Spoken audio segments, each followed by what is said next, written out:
Pre మార్కెట్లో ప్రధాన అంశాలు చర్చించుకుందాం. ముందుగా మిత్రులందరికీ ప్రైస్ యాక్షన్ తెలుగు ఛానల్కి స్వాగతం. ఈరోజు జూన్ 20వ తారీఖు. నిన్న యుఎస్ మార్కెట్స్కి హాలిడే ఉంది. సో సేమ్ డేటా అనేది రిటైన్ అయింది. మనకు అదే డేటా కనిపిస్తుంది చూడండి, HDFC bank and doctor Reddy's, Infosys. But ఈరోజు సమీకరణాలు ఇక్కడ ఏదైతే గ్రీన్ కనిపిస్తుందో అవి ఉండకపోవచ్చు, ఎందుకంటే గ్లోబల్గా వీక్నెస్ అనేది కనిపిస్తుంది. సో గ్లోబల్ సెంటిమెంట్ అనేది ఒకసారి చూసుకున్నట్లయితే హాంకాంగ్ టాప్ లూజర్ 1% అయితే పడిపోయింది. అదేవిధంగా ఫ్రాన్స్ నెగిటివ్గా ఉంది. ముఖ్యంగా అఫ్కోర్స్ డౌ జోన్స్ నెగిటివ్గా ఉంది.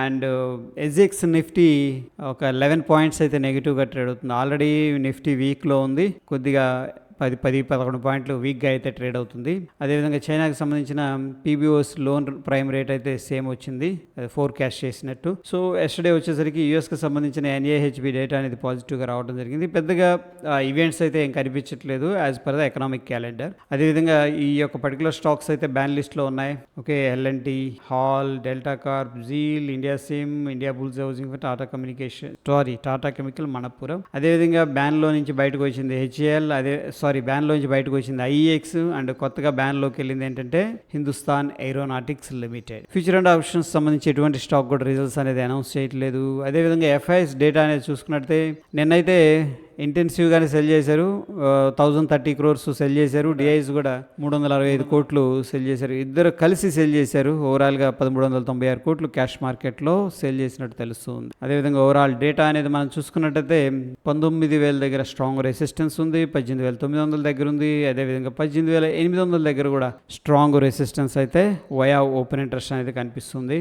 అదేవిధంగా నిన్నటి డేటా అనేది మనం చూసుకున్నట్టయితే దగ్గర అన్ని కూడా కాల్స్ సెల్ చేశారు, ఎవరు కూడా పుట్స్ అయితే సెల్ చేయలేదు. ఒక డిఫరెంట్ స్ట్రైక్స్ దగ్గర కాల్స్ అయితే సెల్ చేసినట్టు డేటా చెప్తుంది. అదేవిధంగా మనం చూసుకున్నట్టయితే ఒకనొక టైంలో పుట్స్ ఎగ్జిట్ అయిపోయారు, ఎందుకంటే మార్కెట్ షార్ప్ సెల్ ఆఫ్ అనేది జరిగింది కాబట్టి పుట్స్ ఎవరైతే సెల్ చేశారో వాళ్ళందరూ కూడా ఎగ్జిట్ తీసుకున్నట్టు తెలుస్తుంది. ముఖ్యంగా మనకి ఓవరాల్ పిక్చర్ నిన్న డేటా చూసుకున్నట్టు కంప్లీట్గా కాల్స్ అయితే సెల్ చేశారు, పుట్స్ అయితే ఎగ్జిట్ అయ్యారు. సో ఓవర్గా బేరిష్ వ్యూ అనేది ఓపెన్ ఇంట్రెస్ట్ ద్వారా అయితే మనకు క్లియర్గా కనిపిస్తుంది. ఇక ముందుగా విక్స్ అనేది మాట్లాడుకుందాం. విక్స్ అయితే కొద్దిగా రైజ్ అయింది, వొలటిలిటీ అనేది పెరుగుతుంది. జనరల్గా విక్స్ రైజ్ అవుతుందంటే మనకేంటంటే మార్కెట్లో బేరిష్ సెంటిమెంట్ అనేది కనపడుతూ ఉంటుంది. సో నిన్నైతే కొద్దిగా సాలిడ్గా విక్స్ అయితే ఉంది, అండ్ ఓవరాల్గా 3.55% అనేది విక్స్ అయితే రైజ్ అయింది. సో స్లోగా వొలటిలిటీ పెరుగుతుంది అండ్ బేరిష్ సెంటిమెంట్ కూడా కొద్దిగా డెవలప్ అవుతుందేమో అనిపిస్తుంది. బట్ స్టిల్ ఇక్కడ బ్యాంక్ నిఫ్టీ విషయానికి వస్తే డైలీ టైం ఫ్రేమ్లో మనం చూసుకున్నట్లయితే 44,500 స్ట్రాంగ్ రెసిస్టెన్స్ ఉంది. అదేవిధంగా ఈ యొక్క పర్టికులర్ లెవెల్ దగ్గర అయితే మనం వెయిట్ చేయాలి. ఈ లెవెల్ గానే బ్రేక్ డౌన్ జరిగితే దగ్గర 43,390 ఒక జోన్ అనేది ఉందన్నమాట. సో ఇందులో వాచ్ చేద్దాం. ఈ బ్రేక్ జోన్ జరిగితే మార్కెట్లో కొంత షార్ట్ టర్మ్ కోసం ఏంటంటే బేరిష్ సైడ్ పొజిషన్స్ అనేవి మనం తీసుకోవచ్చు. అగైన్ ఇంట్రాడేలో ఏంటంటే మనం ప్లే చేసుకోవచ్చు. ఇది యాక్చువల్గా ఏంటంటే విత్ ఇన్ ద రేంజ్ అనేది ప్లే అవుతుంది ఈ యొక్క candle. So maybe 1 hour time ఫ్రేమ్లో ట్రెండ్ లైన్ ఏదైనా ఫార్మేషన్ ఉందా?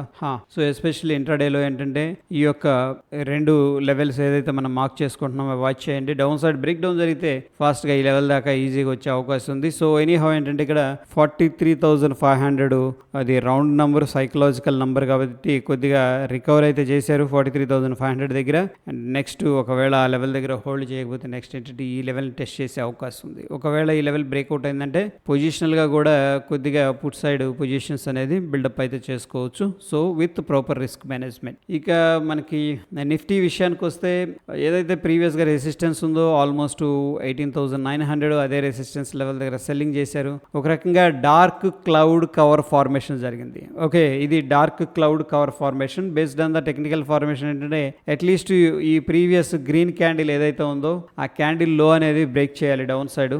దెన్ అప్పుడే మనకి ఏంటంటే మార్కెట్ అనేది ట్రెండ్ కన్ఫర్మేషన్ అవుతుంది. సో ఎనీహౌ 1 hour టైం ఫ్రేమ్లో అయితే మనకి ఇక్కడ ఒక రైజింగ్ వెడ్జ్ అనేది ఫార్మేషన్ కనిపిస్తుంది.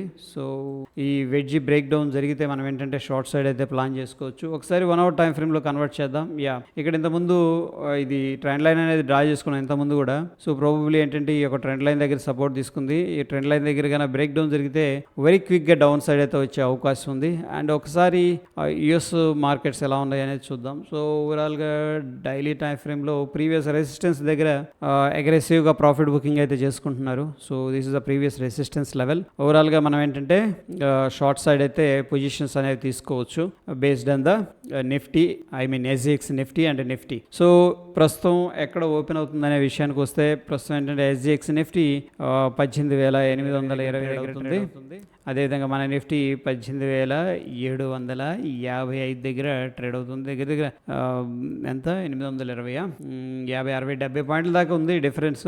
సో ఎనీహౌ మనకి ఒకవేళ ఇంపార్టెంట్ పివోట్స్ పాయింట్స్ దగ్గర ఓపెన్ అయినా మనకి ఇమీడియట్గా ఏంటంటే డౌన్ టిక్ అయితే వచ్చే అవకాశం ఉంది. ఎందుకంటే గ్లోబల్గా సెంటిమెంట్ బాగాలేదు కాబట్టి ఇమీడియట్గా ముందు సెల్ ఆఫ్ అయితే చేసుకుని ఏదైనా తర్వాత లేటర్ రికవర్ చేసే సిచ్యువేషన్ అయితే కనిపిస్తుంది. దట్ ఈజ్ ఆల్ అబౌట్ ఏంటంటే pre market report. As per the view ఏంటంటే మనం ట్రేడ్ ప్లాన్ అనేది తీసుకోవచ్చు. డౌన్ సైడ్ అయితే ప్రస్తుతానికి వ్యూ అనేది ఉంచుకుందాం. ఇంపార్టెంట్ కీ లెవెల్స్ ఎప్పుడైతే బ్రేక్అవుట్ అవుతుందో అప్పుడు మనం కొంచెం అగ్రెసివ్ పొజిషన్స్ అనేది డౌన్ సైడ్ అయితే బిల్డప్ చేసుకోవచ్చు. That's it. Thank you friends.